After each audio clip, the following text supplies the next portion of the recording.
ಪ್ರಿಯ ವಿದ್ಯಾರ್ಥಿಗಳೇ, ತಮ್ಮೆಲ್ಲರಿಗೂ ಆತ್ಮೀಯವಾದಂತಹ ಸ್ವಾಗತ. ನಾನು ನಿಮ್ಮ ಗೌಶಿಧ ರೆಡ್ಡಿ. ಇವತ್ತೊಂದು 5ನೇ ತರಗತಿ ಓದ್ತಕ್ಕಂಥ ವಿದ್ಯಾರ್ಥಿಗಳಲ್ಲಿ ಯಾರೆಲ್ಲ ಜವಾಹರ್ ನವೋದಯ ಪ್ರವೇಶ ಪರೀಕ್ಷೆಗೆ ಅರ್ಜಿ ಸಲ್ಲಿಸಲು ಇಷ್ಟಪಡುತ್ತೀರೋ ಅಂತ ಒಂದು ವಿದ್ಯಾರ್ಥಿಗಳಿಗೆ ವಿಶೇಷವಾದಂತಹ ಮಾಹಿತಿಯೊಂದಿಗೆ ನಾನಿವತ್ತು ಬಂದಿದ್ದೀನಿ. ಈ ಜವಾಹರ್ ನವೋದಯ ಅರ್ಜಿ ಸಲ್ಲಿಕೆ ಈಗಾಗಲೇ ಪ್ರಾರಂಭವಾಗಿದ್ದು, ಅಂದರೆ ಜುಲೈ 7ರಿಂದ ಪ್ರಾರಂಭವಾಗಿದೆ. ಈ ಅರ್ಜಿ ಸಲ್ಲಿಕೆ ಪ್ರಕ್ರಿಯೆ ಇದೇ ತಿಂಗಳು, ಅಂದ್ರೆ ಜುಲೈ 31, 2026 ಅರ್ಜಿ ಸಲ್ಲಿಕೆ ಪ್ರಕ್ರಿಯೆ ಇರುತ್ತದೆ. ಯಾವೆಲ್ಲ ಅಭ್ಯರ್ಥಿಗಳು ಈ ಒಂದು ಅರ್ಜಿ ಸಲ್ಲಿಕೆ ಬಯಸ್ತಾರೋ ಅವರೆಲ್ಲ ಅರ್ಜಿ ಸಲ್ಲಿಸಬಹುದು. ಈ ಒಂದು ಅರ್ಜಿ ಸಲ್ಲಿಸ ಬಯಸುವಂತ ವಿದ್ಯಾರ್ಥಿಗಳು ಮೊದಲು ಒಂದು ಜವಾಹರ್ ನವೋದಯ ವಿದ್ಯಾಲಯದ ಸರ್ವರ್ನಲ್ಲಿ ಈ ಒಂದು ಅಪ್ಲಿಕೇಶನ್ ಫಾರ್ಮ್ ಡೌನ್ಲೋಡ್ ಮಾಡ್ಕೋಬಹುದು.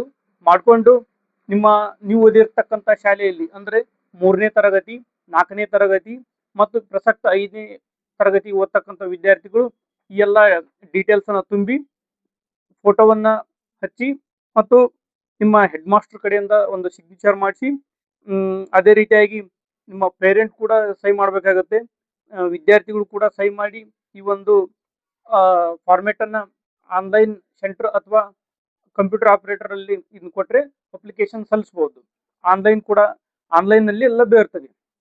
ಈ ಒಂದು ಅರ್ಜಿ ಸಲ್ಲಿಕೆ ಪ್ರಕ್ರಿಯೆ ಪೂರ್ಣಗೊಂಡ ನಂತರ ಎಕ್ಸಾಮ್ಸ್ ಯಾವಾಗ ಇರ್ತಾವಪ್ಪ ಅಂದ್ರೆ 28/11/2026, ಅಂದ್ರೆ ನವೆಂಬರ್ ತಿಂಗಳಲ್ಲಿ 28ನೇ ತಾರೀಕು ಈ ಒಂದು ನವೋದಯ ಎಕ್ಸಾಮ್ ಬರ್ತದೆ.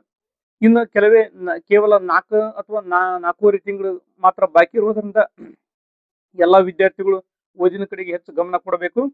ರಿಸಲ್ಟ್ ಯಾವಾಗ ಬರ್ತಪ್ಪ ಅಂದ್ರೆ ಮಾರ್ಚ್ ಅಥವಾ ಏಪ್ರಿಲ್ ತಿಂಗಳಲ್ಲಿ ಈ ಒಂದು ನವೋದಯದ ರಿಸಲ್ಟ್ ಬರುತ್ತೆ. ಪ್ರತಿ ವರ್ಷವೂ 80 ಅಂಕಗಳನ್ನು ಒಳಗೊಂಡಿರತಕ್ಕಂಥ ಒಂದು ಪ್ರಶ್ನೆ ಪತ್ರಿಕೆ ಇತ್ತು. ಯಾವ ರೀತಿ ಅಂದ್ರೆ ಮೆಂಟಲ್ ಎಬಿಲಿಟಿ 40, ಅರ್ಥಮೆಟಿಕ್ 20 ಮತ್ತು ಲ್ಯಾಂಗ್ವೇಜ್ 20, ಇಷ್ಟು ಪ್ರಶ್ನೆಗಳನ್ನು ಒಳಗೊಂಡಿರ್ತವೆ. ಒಟ್ಟಾರೆಯಾಗಿ 100 ಅಂಕಗಳಿಗೆ ಪರಿಗಣಿಸ್ತಿದ್ರು.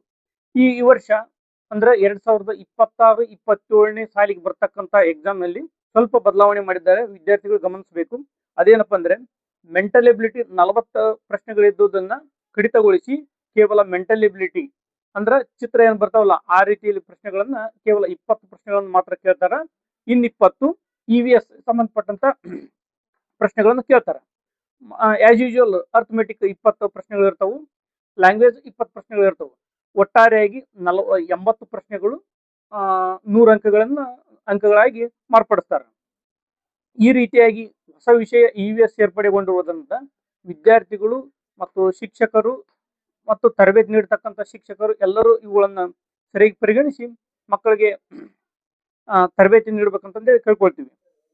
ಈ ನವೋದಯ ವಿದ್ಯಾಲಯಕ್ಕೆ ಸಂಬಂಧಪಟ್ಟಂತ ಯಾವೆಲ್ಲ ಪುಸ್ತಕಗಳನ್ನು ರೆಫರ್ ಮಾಡಬೇಕು ಮತ್ತು ಹೇಗೆ ಓದ್ಬೇಕಂತಂದೇಳಿ ನಾನು ನೆಕ್ಸ್ಟ್ ವಿಡಿಯೋದಲ್ಲಿ ಇದು ಮಾಡ್ತೀನಿ. ಇದೇ ರೀತಿಯಾಗಿ ನೀವು ವಿಡಿಯೋಗಳಿಗಾಗಿ ಸಬ್ಸ್ಕ್ರೈಬ್ ಮಾಡಿ, ಶೇರ್ ಮಾಡಿ ಅಂತಂದೇಳಿ ಕೇಳ್ಕೊಳ್ತೀನಿ. ನಮಸ್ಕಾರಗಳು.